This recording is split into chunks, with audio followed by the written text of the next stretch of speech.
Bahan-bahan untuk sambal pecel, ada kacangnya udah disangrai. Kalau mau disangrai, kok saya di oven. Mau digoreng juga boleh sih. Ini gula merah yang disisir, asam, buang bijinya. Ini kencur, bawang putih, cabai merah besar, cabai rawit. Itu semua saya oven. Daun jeruknya nggak pakai di oven.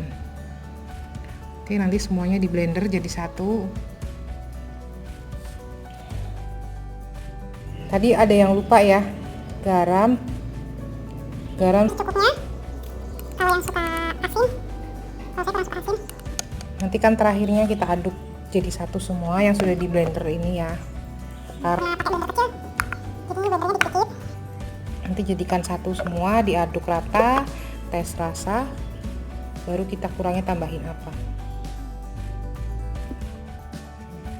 Ini hasil akhirnya, sambal pecel ala dapur Ruman. Ini sudah dijadikan satu semuanya, sudah diaduk-aduk. Nanti kalau mau pakai tinggal ambil sedikit, seduh pakai air panas. Hasil akhirnya kering ya.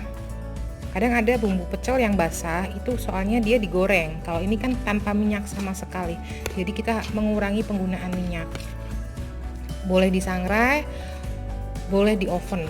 Kalau saya ini pakainya oven. Ini warnanya kayak merah, soalnya kita pakai gula merah ya. Kalau pakai gula pasir bisa, warnanya bisa lebih putih. Nanti resep ada di deskripsi ya. Kalau masalah cabai pedasnya bisa ditambahin sendiri. Oke. Terima kasih. Semoga resepnya cocok. Selamat mencoba. Yang sudah coba nanti komen ya.